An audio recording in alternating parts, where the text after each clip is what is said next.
Have you seen the top 10 most disliked IGN reviews of all time? That got recommended to me recently. Let's see. I'm curious. I'm going to take a couple guesses here on a few of them. I think Deathloop is going to be on here. Well, actually, no. This might be going in the opposite direction of giving low scores to great games. Okay, if it's that, then the water one, obviously, that's a given. What are some other, like, really alarming ones? I actually can't think of any off the top of my head. I can only think of extremely high scores to games that absolutely didn't deserve it. I can't think of any low games to games that deserved higher.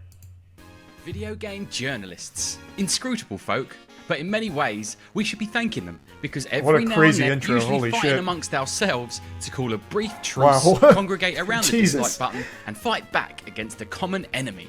And with IGN being the poster child for bad video game journalism, I thought I'd create this list of the top 10 most disliked IGN reviews of all time. Because what brings gamers together more than pure, Ludwig playing Master Duel? unbridled That's what I like to hate? hear. Love Yu-Gi-Oh!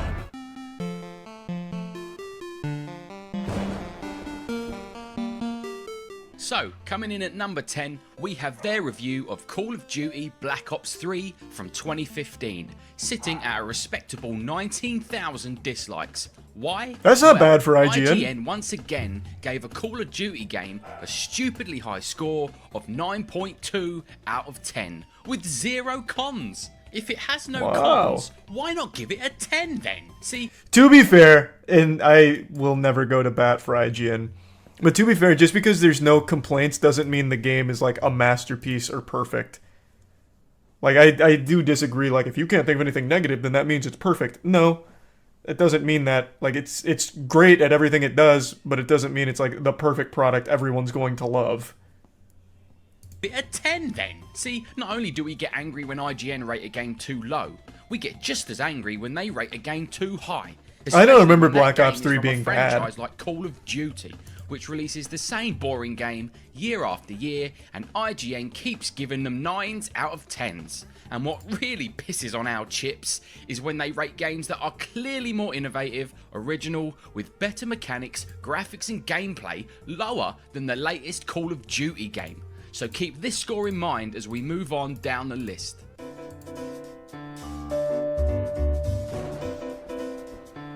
I don't remember Black Ops 3 well 9, enough to know we if have their it's... Sonic Unleashed review from 2008. Man, we're with going way back. 20,000 What the dislikes. fuck? The reviewer basically tears the game to shreds. There's one thing you should know about Sonic Unleashed before spending your hard-earned money on it.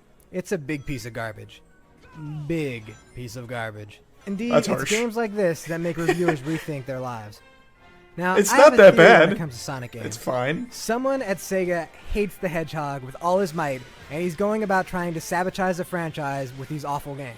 Yet he still ends up somehow giving the game a 4.5.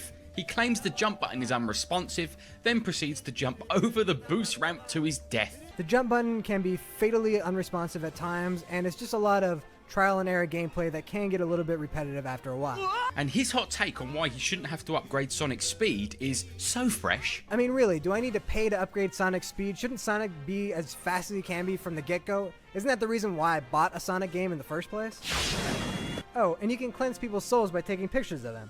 I'm not even joking about that. That's fucking In hype, the world though. of video games, why would taking a picture to cleanse someone's soul be so far-fetched? I mean, he knows he's playing a game in which he's controlling an anthropomorphic werewolf hedgehog, doesn't He's he? a Prime But at the end of Romaro, the where he day, said by thick 2008 standards, crocodile. Sonic Unleashed Dildo. wasn't that bad. Dildad. The gamers were just annoyed at another IGN reviewer haphazardly reviewing a game they clearly had. It's not no like an interest in. amazing game, but it's fine. I remember Unleashed being okay. Like, I didn't hate it. Sitting at a cozy 21,000 dislikes, their 2016 review of Uncharted 4 is at number 8. So, what were we What angry did they give about it? this time? Though it's let down by a lack of imagination and some self-indulgence, especially in a third act that drags on far too long. A 9 out of 10. The dreaded, bloated third act. You know a game That's not even wrong. I actually said something very similar back when I first beat this game. That is very fair. That is super fair. Like, that's just Uncharted fans being salty. That's a very fair criticism. game's gonna be good when IGN give it a 9 out of 10 and we still come after them with pitchforks. Oh, I love us. But IGN have to meet us halfway. They can't give Black Ops 3 a 9.2. Yeah, if you're gonna, so this is, I think this is fair. It is a much better game than Black Ops 3, for sure. But I think they just grade it differently, right? Like, I feel like it's not far-fetched to be like, for a fucking Call of Duty multiplayer shooter, 9.2 makes sense, and then grade Uncharted differently. It's two different people on two different, very different games. But yeah, if you're going to compare direct scores, then yeah, it's a little odd that Uncharted 4 would be lower than Black Ops 3. Black Ops 3 a 9.2 no cons, and Uncharted 4 a 9, calling its third act bloated and saying it has a curious lack of imagination when the entirety of Black Ops 3 is a bloated third act. Man, this video is actually, like, the video is actually convincing me IGN's done an alright job with some of this shit.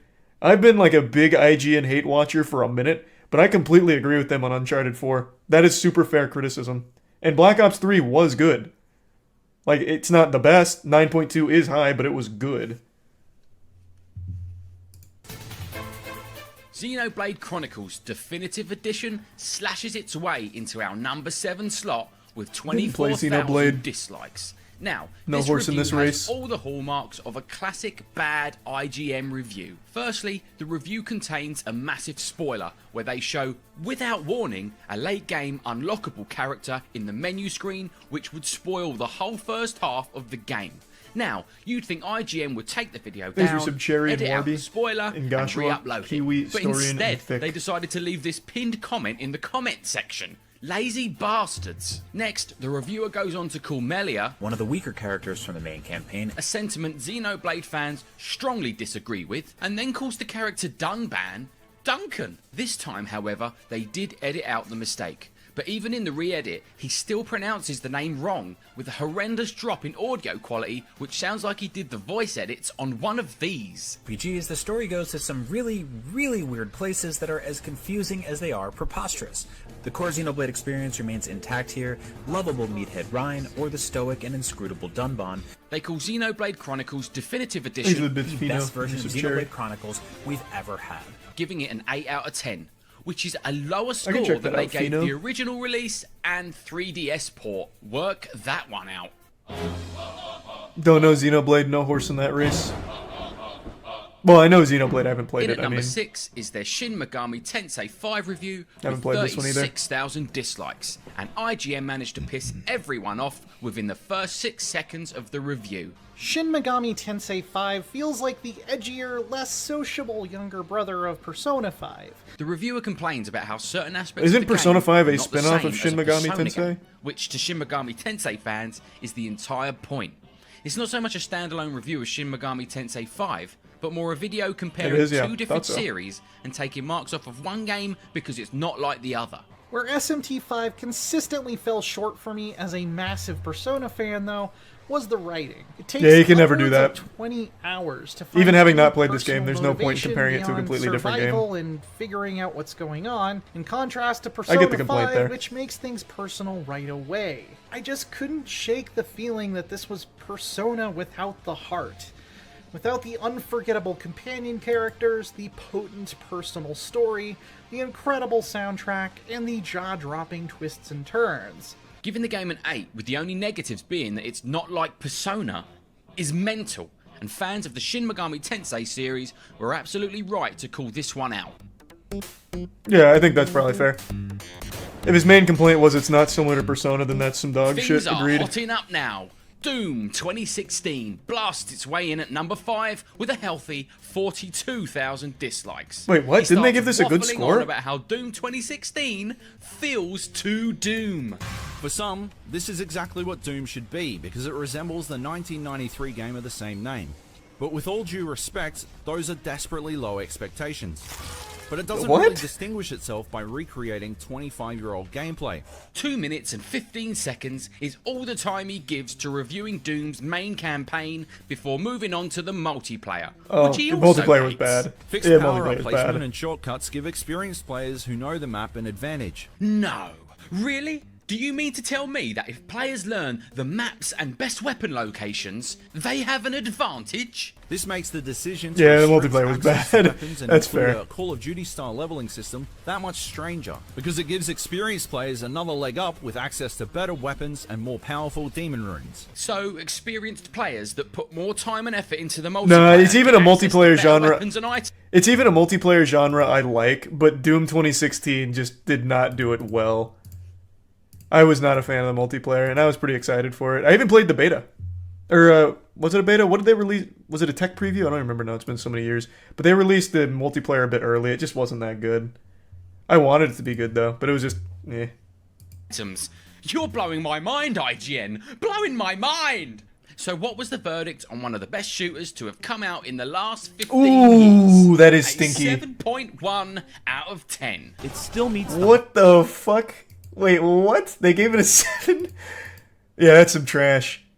The cons being loadouts and repetitive arenas, so they must have graded it very harshly on the multiplayer, thinking that Doom was mainly a multiplayer title. Yikes. 2016 was overrated. Man, I couldn't disagree more. I recently replayed that too. That game is so fucking good and is still good. And the speedrun goes hard. Eternal's better, but 2016 is still good. 0.1 out of 10. it still meets the high bar Call of Duty fans expect.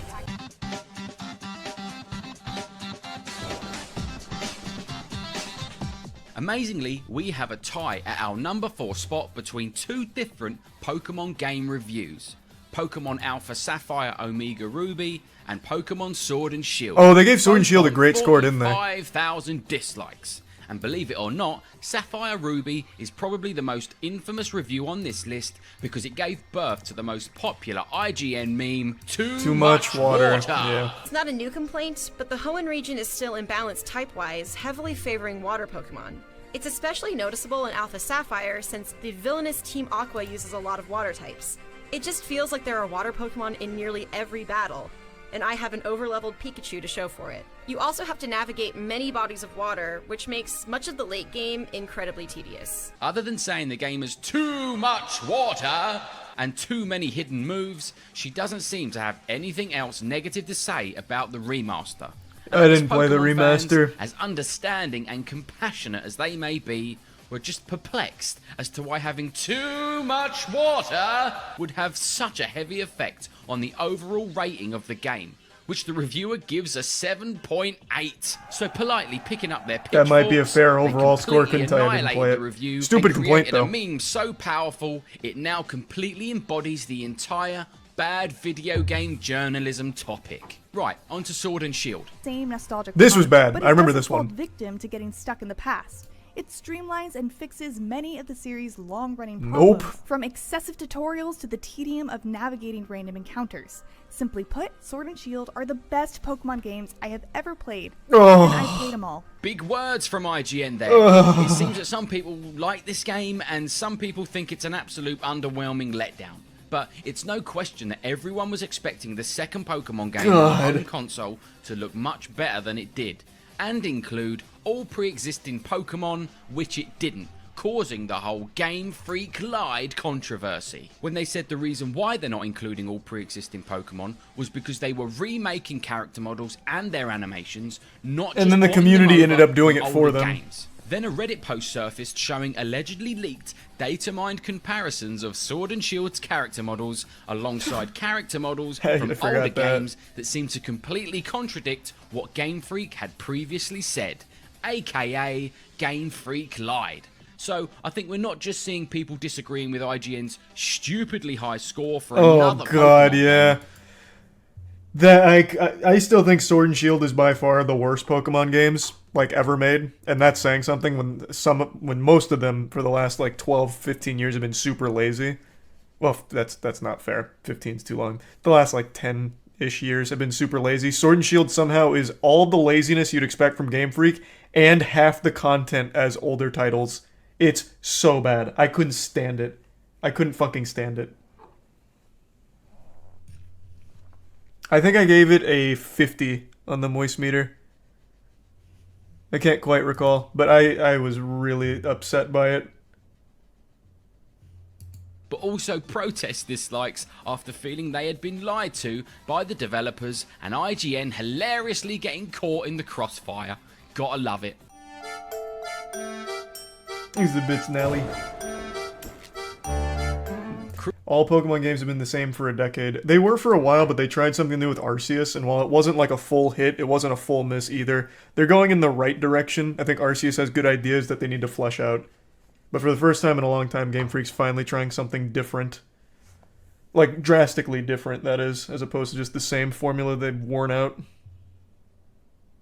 Cruising its way into our number 3 slot is their review of Days Gone from 2019 with 50,000 dislikes. What did IGN do now? Well, first off, this is the same reviewer that gave Uncharted 4 with its bloated third act a 9. So she was already on the Sony fanboys' naughty dog list. And boy howdy, she pulled no punches here, giving this game Days sucked. Gone this game was fucking 6.5, trash on release. Calling it absolute bloated trash. as well. Days Gone ultimately feels bloated. It's like fucking a movie trash. That goes on for an hour longer than it needs. I know they made it or better should over have. time, but this is There's released. definitely It was a good terrible. game in here somewhere.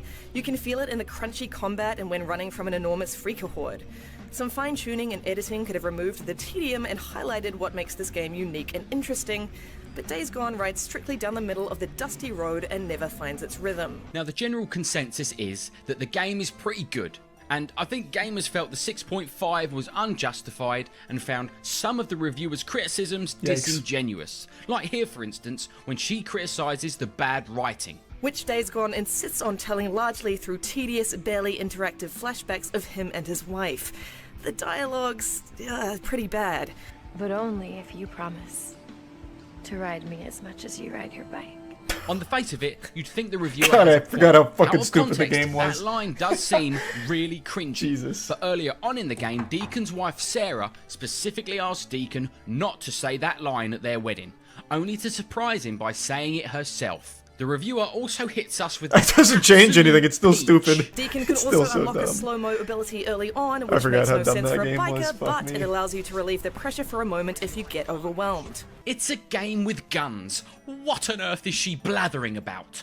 Why should riding a bike stop us from having a slow motion ability in our zombie shooting game? Because Days Gone's missions suffer from repetition across the board. He's a resub lemon. What's that, IGN? You don't like repetitive missions? Then why did you give the 888th Assassin's Creed game a 9.2 only 6 months earlier? See, that's why this is what I thought the video would focus on. They give extremely high scores to games that are just truly mediocre.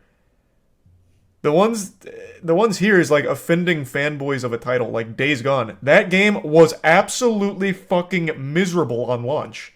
It was so bad. So bad. Like her review was far more generous than I would have been. It's most disliked. Yeah, I know. But I didn't realize it was just going to be these. I thought more people got mad about this, as opposed to Days Gone's not a 6.5, it's a 7. What did I give it? I couldn't finish it. I couldn't finish Days Gone to even moist meter it. It was too fucking boring and bad. And broken. A lot of people forget how broken that game released. I couldn't finish it. I hated it. I didn't even moist meter that shit. Give me 1 second though. I gotta pee real quick. I'll be right back. Alright, I'm back. Ugh.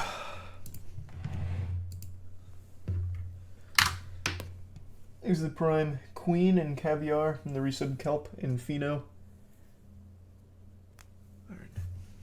Yeah, another inconsistent IGN review, coupled with pissing off every Sony fanboy again, is why this review took the number 3 slot. Oh, also, one thing that I was thinking about while pissing, I think IGN could save themselves a lot of trouble and stop being such a remarkable punching bag if they would just get rid of the pros and cons screen. Because they can't, like, actually convey their actual problems with a game through a con screen of like 5 words. So they need to just get rid of that shit. They did? Oh, did they? Nice.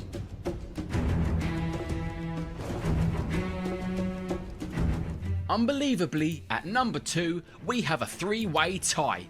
Alien Isolation, Death Stranding, and SpongeBob SquarePants Battle for Bikini Bottom Rehydrated reviews Interesting. all managed to achieve 51,000 dislikes each, and all 3 games couldn't be more different from one another, which just showcases IGN's remarkable ability to enrage gamers regardless of what types of games they review. At this point, it actually starts to become impressive.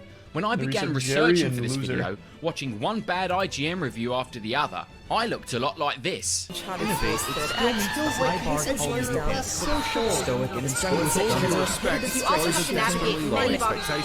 But by the time I got to the end, on finding out that they'd managed to reach 51,000 dislikes on 3 separate occasions, the agony and pure frustration started to melt away, replaced by amazement and a cheerful, bubbly, light-hearted sense of childlike wonder. So, how did IGN manage to rack up 153,000 dislikes across 3 reviews? Well, a good start would be giving Alien Isolation a 5.9 out of 10. But when the genuine scares of being hunted by an unstoppable predator are so diluted by repetition and padding, Isolation's epic length really does work against it.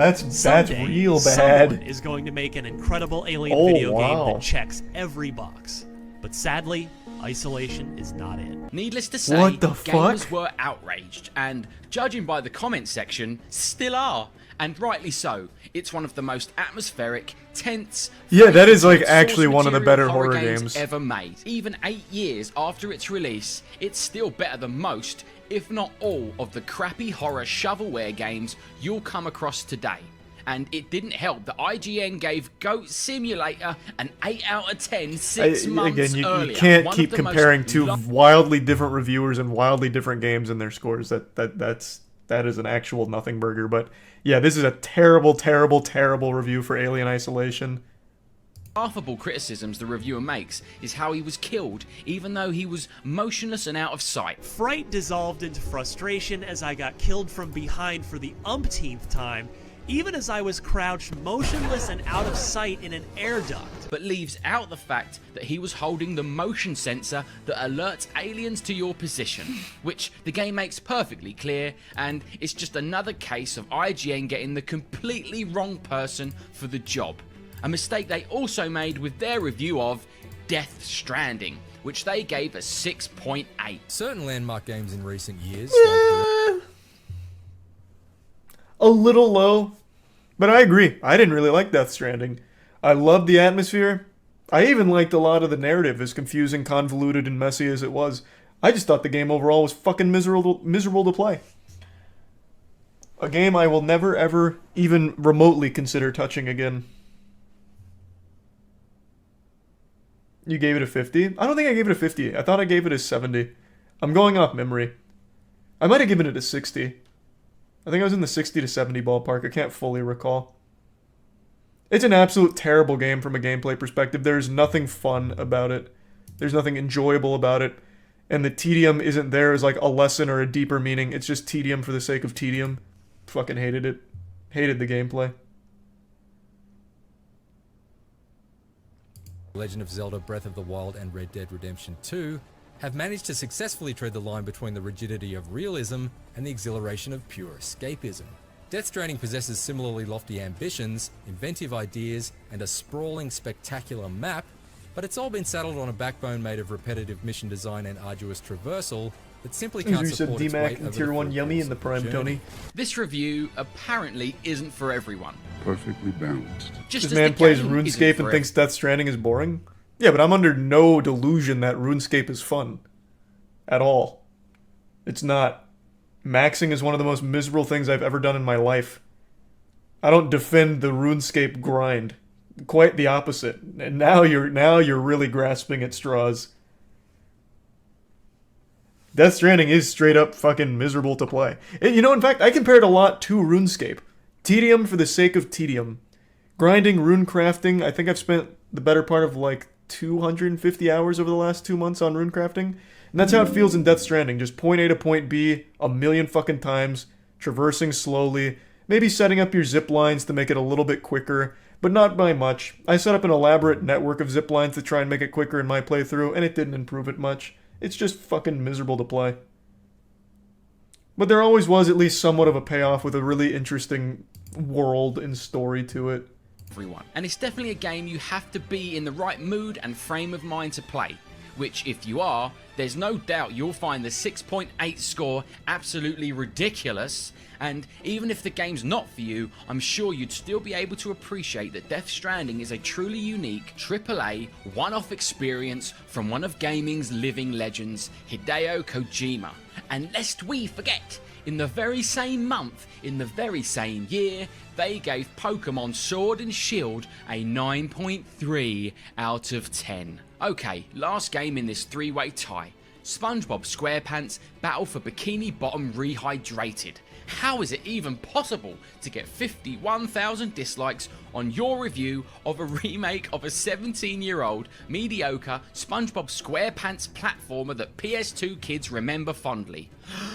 Well, from what I can tell, his main problem with the game is that it feels like a remake of a 17-year-old mediocre SpongeBob SquarePants platformer that PS2 kids remember. It's exactly fondly, what people wanted. And it doesn't feel as good as the Crash and Spyro. I don't remember what he gave it though. Accompanied by some imaginative improvements, but those few bright spots aren't enough to bring Battle for Bikini Bottom's passable but simplistic gameplay up to the standard of a 2020 platformer. That wasn't the point. Let alone impressive Missed the recent point. remakes like the Spyro Reignited trilogy. All three playable characters, Man, what? SpongeBob, Sandy... That's a weird comparison because Spyro just did exactly what SpongeBob did. They just kept everything intact. The thing is with Spyro, it's just a better game, so it ages a little bit better. Battle for Bikini Bottom's still like just a fun, old school, nostalgic game though. and Patrick have the same repetitive few lines of dialogue that they bleed out after finding collectibles, grabbing health, or hitting enemies. I feel like a new sponge. Oh, sparkly! I love opening presents. By the 30th time I heard them, I just wanted to stop playing. He then goes on to call the remake of a 17-year-old mediocre SpongeBob SquarePants platform Dated, I that bet. PS2 kids remember fondly. Get this, too kid-friendly. Battle for Bikini Bottom is an incredibly easy platformer with only a few truly challenging sections thrown in. The difficulty jump in levels like SpongeBob Man came in here is expecting often something fun, very but there's different. Such whiplash from the rest of the adventure.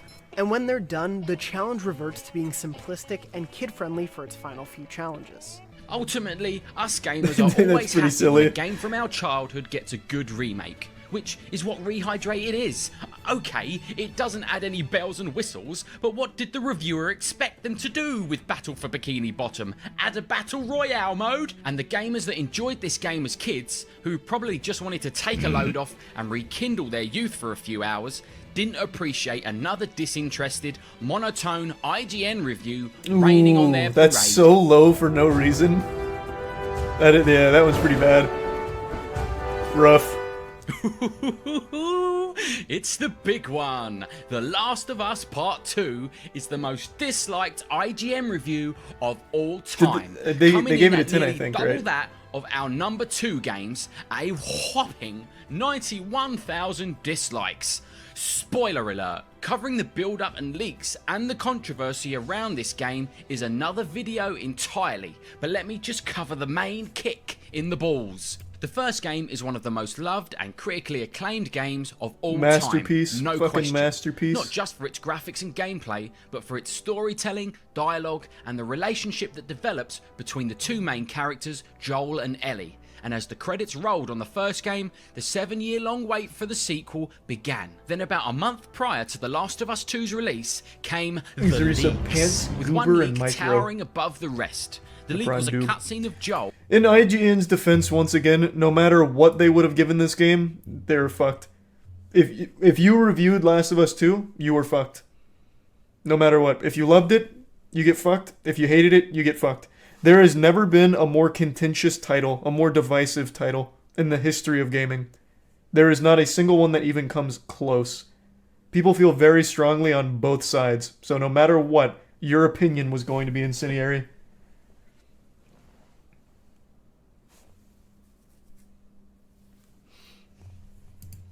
The main character from The Last of Us getting his head caved in by an athletic woman with a golf club. Needless to say, fans of the series were stunned. Not only did they have to deal with the main character of their favourite game getting killed off, but they then had to continue playing the game as the random chick that killed him. And so when IGN said This is a weird way of talking about it. I said this in my moist meter. I feel like the game was out of order. If they had done this sequence in a more I don't even know a better word, but a more logical order, I feel like it would have been much better received. Every beat that the story hits is a fine beat in a bad spot. There was no reason to start with what happened. I'm going to try and avoid spoilers because I'm sure there's still people that want to play it. Like, there was absolutely no reason to start there and then make you, like, hate playing as that character the whole time. It feels weird. You had, like, if you didn't... Man, it's so hard to fucking get the thoughts across without the spoilers. Point being, they had a lot of moments that they could have put at the front and had a much more cohesive story that would be a lot more sensical for how it all plays out. And it would have been a lot better received. But they went, like, whole hog immediately. No, I'm not even just talking about the Joel stuff. Getting into spoilers again. They spend a lot of time with the Joel and Ellie flashbacks, like, sprinkled throughout randomly. They could have front-loaded those flashbacks more towards the start before the Joel death, and it would have made a lot more sense, as opposed to just going, like, full raw right away, killing Joel. And they could have also built up the Abby flashbacks a little more in the front, and then work up to her revenge on Joel, as opposed to having it come out of the fucking nowhere, like a goddamn jump scare out of nowhere, and then have you play as that character for 12 hours. They could have built it up, and then you feel almost sympathetic playing as them, as opposed to, like, try and, like, force you down the line to feel connected. They could have just done it in a better order, and it would have been a much better experience.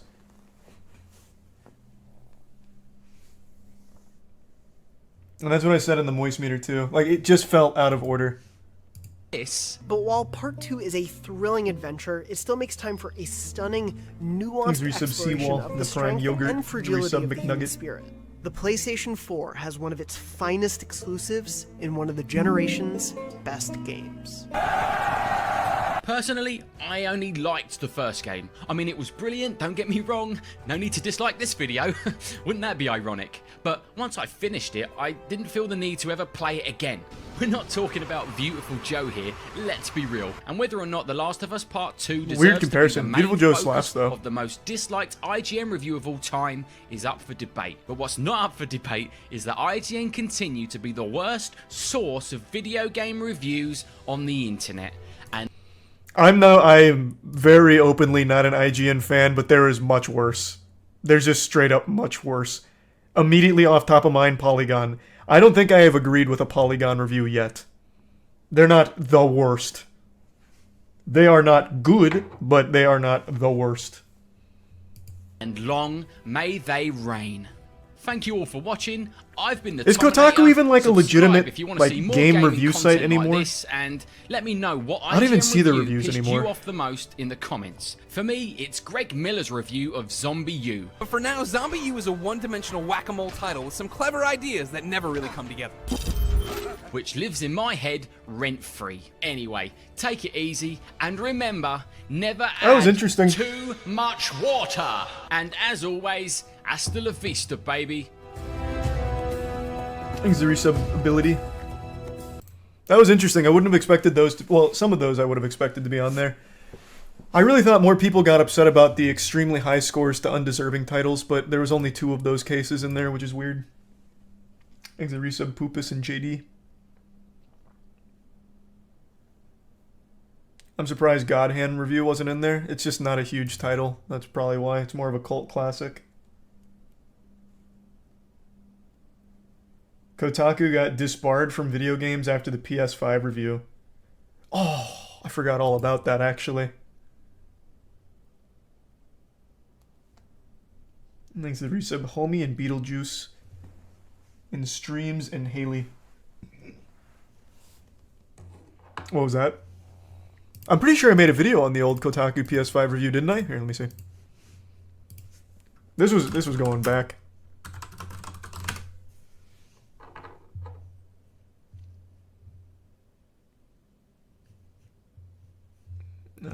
Where can I find like a more concise... Ugh. I don't want to just go to the actual review itself because it's a long review.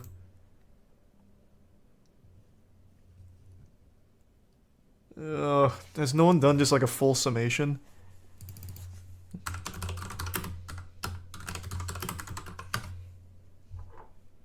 I mean, I did make a video on it called Horrible Review of the PS5. I'm not just going to play my own video, though. But yeah, I do vaguely remember most of that. Thanks to the resub slime, the bits Fino.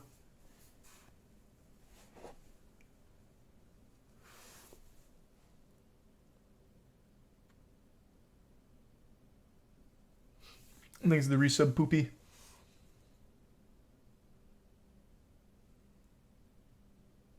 Never forget IGN gave Halo 4 a 9.8. Yeah. I've said this before, I'll say it again. I truly don't believe any of these game outlets are paid off. I think a lot of that shit comes from fear of the fans.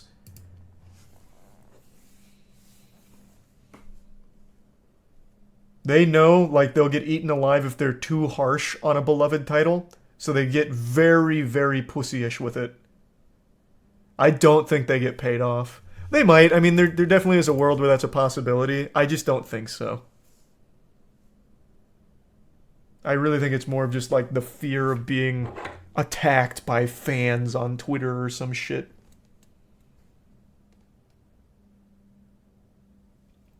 Here's the Prime Copper and the resub. Ev. And the bits of Bungie and Star. You should watch the Black Ops 3 comparison between PS3 and PS4. The game was entirely different on PS3, so much so it was a literal scam and missing entire modes. Eek.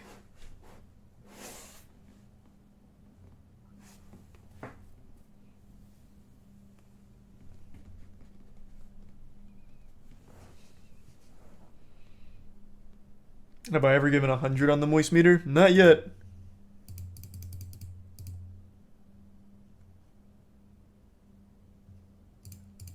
There's a couple things I would have, though, if they came out today, like Breaking Bad. 1 week till it might change. Yeah, Elden Ring wasn't far off. God of War Ragnarok, who knows? Maybe that could be the first 100%. God of War 2018 was super close to just being a perfect game, but the main drawback was just there's only like 4 enemies, and there's, I think, 3 boss fights, and everything else is just repeated. So it gets extremely stale just fighting the same shit a million fucking times. And the pacing was a little odd, but the game is super close. So I know Ragnarok fixes that. They have actual boss battles, they have actual enemy variety, and I imagine the pacing is going to go fucking hard considering where the 2018 leaves off. So, I mean, there is a chance that could be 100%. It's got all the pieces in place.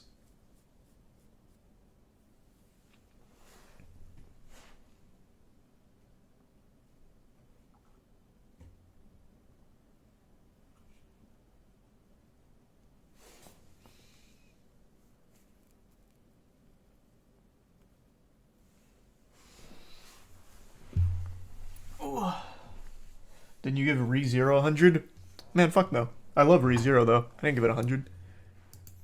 There's no anime I'd give 100 to. Not even my favorite one, Code Geass. Man, what the fuck?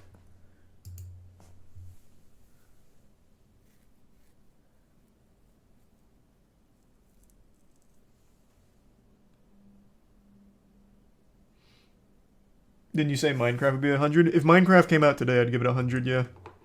That game is legitimately, like, loved by anyone of all ages and has unlimited content forever. I couldn't think of a more perfect game, even though I'm personally not a huge fan of it.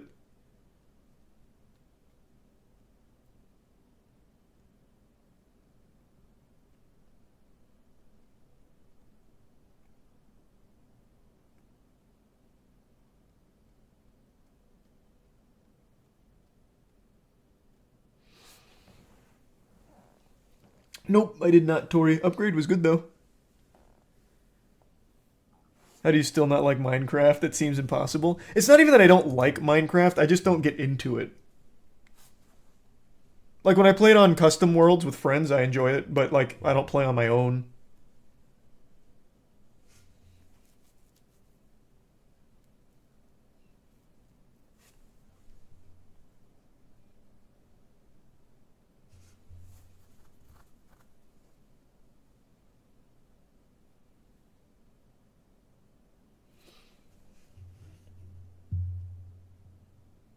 You just haven't been in the furry RP servers yet. Yeah, maybe that's what I'm missing.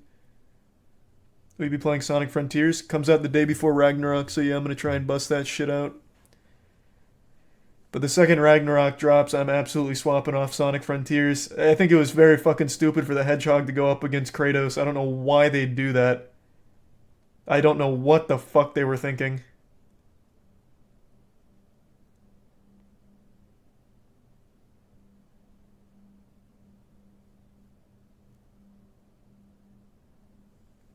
Thanks to the bits of Bungie and Nolly. I haven't played a lot of Bone Lab, but it seems cool. Thanks to Resub Sour. A lot of Bungie. Thanks to Resub 4ox.